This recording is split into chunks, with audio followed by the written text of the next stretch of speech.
Și faci, mâncă? Registrez acum. Uite ce mănâncă mamaia pe ea de frumoasă.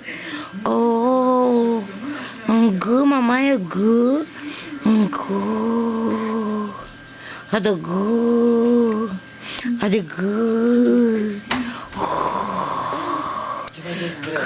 Uite, o filmez că stătea bine cu bărbița pe mânuțe și am uitat că ți-ai dat pe înregistrare și am vrut să fac poză.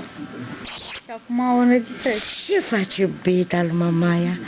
A obosit, iubita? A obosit mamaia? Ridică-l, mamaia, sus, mamaie. Ridică-l sus, iubirea lui mamaia. Mă, cu gurițile, mițile, mămițile, mă. Hai, mamaia, sus, sus, mamaia, sus. Hai, mamaia, că mă dorești pe mine capul.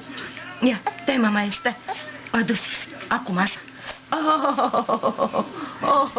Doamne, Doamne. Uiți, Doamne, făi, mamaie, gata. Din cauza că e grăsuță, de-aia cred că nu... Mă doare și pe mine, mânuțile mă dor. Toate alea mă dor și nu știu, și mai am ceva. Nu știu ce mai am. Stai, uite aici, uite aici. Uite ce-ți face, mamaie. Ia uite-te, ia uite. Hei! Bună! Hei, iubita lui mama! Bună, mami! Bună, iubita, bună! Frumoasă! Îl ține, dar când e jos, atunci nu prea îl ține. Ată mergi, ată la mama. Haide, haide la mămica, acolo, la mămica. Bună, iubita lui mama! Gata, mami, gata. Birile lui mămăița, frumoase. Soraca, o fi zis iar mă pune asta pe burtă. O fi zis iar mă pune nebuna asta de mămaia pe burtă. Nu mă pune mămaia, uite.